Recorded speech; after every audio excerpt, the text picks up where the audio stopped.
शांति। आज की तारीख है 26/2/12 और आज हम फिर से रविवार है, इसीलिए अपने प्यारे प्यारे मीठे मीठे अव्यक्त बाप दादा की अव्यक्त मुरली जो चली वो सुनेंगे। तो रिवाइज कोर्स की तारीख है 18/6/74। आज की अव्यक्त ज्ञान मुरली का हेडिंग है लाइट हाउस और माइट हाउस बनकर नई दुनिया के मेकर बनो। अभी बाबा ने यहाँ कहा है लाइट हाउस, खाली लाइट स्वरूप नहीं, माइट स्वरूप नहीं, परंतु हाउस बनो। हाउस माना फुल, जिसके पास सर्व शक्तियों का फुल स्टॉक हो, संपन्न हो। तो देखें आगे बाबा हमें बच्चों को क्या कहते हैं, क्योंकि नई दुनिया स्थापन करनी है, नई दुनिया को बनाना है। अपने को क्या लाइट हाउस और माइट हाउस समझकर चलते हो? हाँ, बाबा भी पूछ रहे हैं। चेकिंग शुरू हो गई हम बच्चों की। हाँ, बाबा जैसे जैसे बोलते जाए हम अपनी चेकिंग करते चले जाएं। सिर्फ लाइट और माइट समझकर नहीं, लेकिन लाइट हाउस और माइट हाउस अर्थात लाइट और माइट देने वाले दाता। हाँ, बाबा कहते दाता। हाउस तब बन सकेंगे जब अपने पास इतना स्टॉक जमा हो, हाँ, ज्ञान का और शक्तियों का इतना स्टॉक जमा हो। अगर स्वयं सदा लाइट स्वरूप नहीं बन सकते, वह लाइट स्वरूप में सदा स्थित नहीं हो सकते, तो वह अन्य आत्माओं को लाइट हाउस बन करके लाइट नहीं दे सकते। जो स्वयं ही मास्टर सर्वशक्तिवान होते हुए अपने प्रति भी सर्वशक्तियों को यूज नहीं कर सकते, तो वे माइट हाउस बनकर अन्य आत्माओं को सर्व शक्तियों का दान कैसे कर सकती है? बाबा कहते बाप ने तो तुम्हें सर्व शक्तियों का खजाना दिया। अभी यदि तुम स्वयं लाइट हाउस बन करके, लाइट स्वरूप बन करके बाबा ने तुम्हें सर्व शक्तियां दी, उसके बावजूद भी तुम यदि अपने लिए भी उसको यूज नहीं कर सकते, तो फिर तुम अन्य आत्माओं को कैसे लाइट हाउस बन करके शक्तियां दोगे? हाँ, सोचने की बात है। तो हम क्या करें? तो हमें ये चेकिंग करनी है अपनी कि कहाँ मेरी कमजोरी है, कहाँ मेरी कमी है। आप देखो बाबा क्या कहते हैं कमी मिटाने। आप स्वयं से पूछो कि क्या मैं लाइट और माइट हाउस बना हूँ? कोई भी आत्मा अगर कोई भी शक्ति प्राप्त करने की इच्छा रखते हुए आपके सामने आए, तो क्या उस आत्मा को आप वह शक्ति दे सकते हो? बाबा कहते सोचो, कोई शांति की शक्ति मांगने आएगा, कोई सहन शक्ति मांगने आएगा, कोई समाने की शक्ति मांगने आएगा, तो बाबा कहते हैं उनकी चाहना पूरी कर सकोगे? अर्थात उनको वह शक्ति दे सकोगे? अगर सहन करने की इच्छा अथवा निर्णय करने की शक्ति की इच्छा रखकर कोई आपके पास आए और उसे समाने की शक्ति या परखने की शक्ति का दान दे दो, लेकिन उस समय यदि उस आत्मा को जो सहन शक्ति के दान की जरूरत है वह उसे आप नहीं दे सकते, तो क्या ऐसी आत्मा को महादानी, वरदानी या विश्व कल्याणी कह सकते हैं? बेशक नहीं कहेंगे, क्योंकि जिसने जो मांगा वो हमने उनको दिया ही नहीं, तो हम दाता के बच्चे दाता तो बने ही नहीं। अगर स्वयं में ही किसी एक भी शक्ति की कमी होगी, तो दूसरे को सर्वशक्तिमान बाप के वर्षे के अधिकारी व मास्टर सर्वशक्तिवान कैसे बना सकेंगे?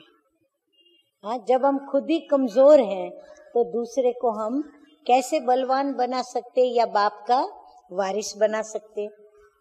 अब बाबा देखो कहते हैं सूर्यवंशी हैं सर्वशक्तिमान। यदि हम सर्वशक्तिमान हैं और दाता हैं, जो जिस शक्ति को हमारे से चाहना रख कर और हमारे पास आता है, अगर हमने उनको वह दिया तो हम क्या हो गए? हम हो गए सूर्यवंशी सर्वशक्तिमान। और चंद्रवंशी हैं शक्तिमान, जो थोड़ा बहुत दे दिया।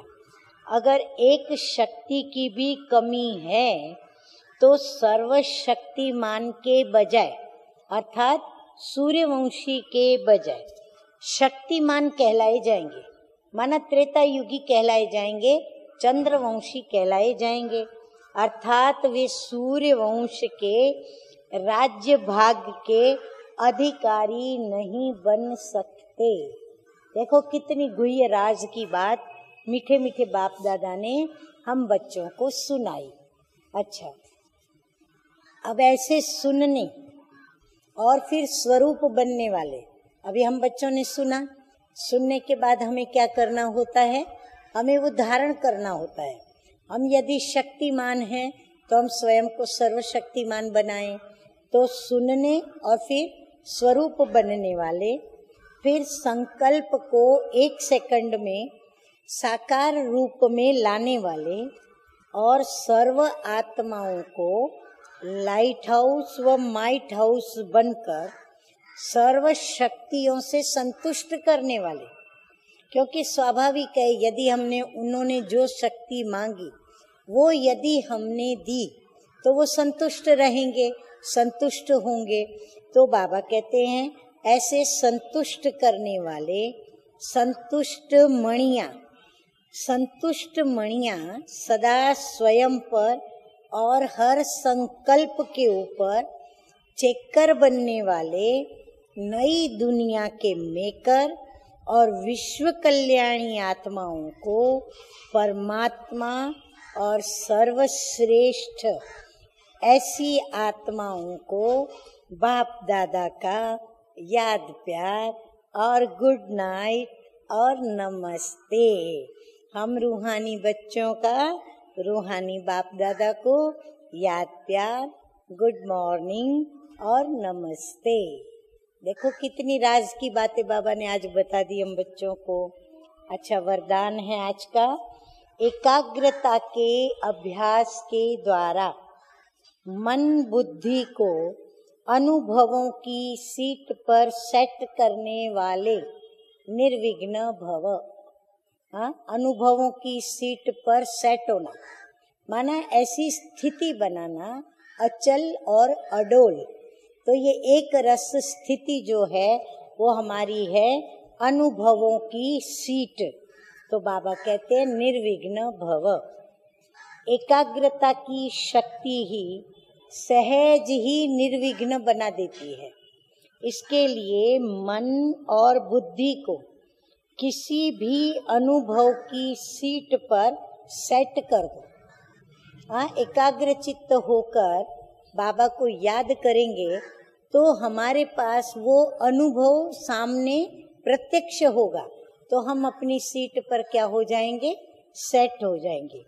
एकाग्रता की शक्ति स्वतः ही एक बाप दूसरा न कोई यह अनुभूति कराती है। क्योंकि हम एकाग्र चित्त होते हैं तो हमें कोई भी देह और देहधारी याद नहीं आते, सिर्फ एक बाबा याद आता है। तो इसीलिए हमारा तो एक बाबा दूसरा ना कोई, इसकी अनुभूति होती है। इससे सहज ही एक रस स्थिति बन जाती है। सर्व के प्रति कल्याण की वृत्ति रहती है। जब हम मेरा तो एक बाप दूसरा न कोई इस स्थिति में आ जाते हैं तो ऑटोमेटिकली नजरों के आगे बाप है। बाप नजरों के आगे माना बाप के गुण हमारे सामने आए तो हमको भी अंदर में क्या आता है कि हम भी बाप समान उस गुण से सभी का कल्याण करें। तो स्वतः ही कल्याण की वृत्ति रहती है। एकाग्रता के अभ्यास से भाई भाई की भी दृष्टि रहती है। एकाग्र रहे, बाबा याद आया और आत्मिक स्थिति में स्थित हुए तो भाई भाई की दृष्टि रहती है। फिर उसे कोई भी कभी भी कोई कमजोर संस्कार या कोई आत्मा व प्रकृति किसी भी प्रकार की रॉयल माया अपसेट नहीं कर सकती। सोचो आप कितने सिक्योर हो जाते हैं हम। हाँ, कोई भी प्रकार की रॉयल माया, चाहे व्यक्तियों की हो, कमजोर संस्कारों की हो, स्वयं के, कोई आत्मा की हो, प्रकृति की हो, या किसी भी परिस्थिति की रॉयल रूप की माया हो, बाबा कहते हैं सीट पर जो सेट है ना, वो कभी अपसेट हो नहीं सकता। स्लोगन है आज का, सेकंड में विस्तार को सार में समाने का अभ्यास ही अंतिम सर्टिफिकेट दिलाएगा। हाँ, इसलिए देखो अभी की अव्यक्त वाणी में बाबा ने स्वयं हमें ड्रिल कराई, क्योंकि हम व्यर्थ संकल्पों को एक सेकंड में स्टॉप नहीं कर पाते हैं। तो बाबा ने ड्रिल करके हमें सिखलाया कि कैसे मन को, बुद्धि को उसमें व्यस्त करो जहाँ हमें उसे व्यस्त करना चाहिए, ताकि वो व्यर्थ में न जाए, समर्थ में रहे। और जैसे ही व्यर्थ में जाए तो समर्थ बातों को आगे लाने से सेकंड में क्या हो जाएगा, व्यर्थ हमारा स्टॉप हो जाएगा। तब बाबा कहते हैं अंतिम सर्टिफिकेट मिलेगा। क्या मिलेगा?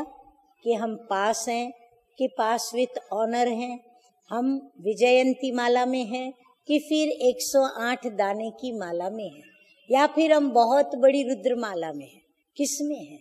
तो सर्टिफिकेट मिल जाएगा। अच्छा, ओम शांति, ओम शांति।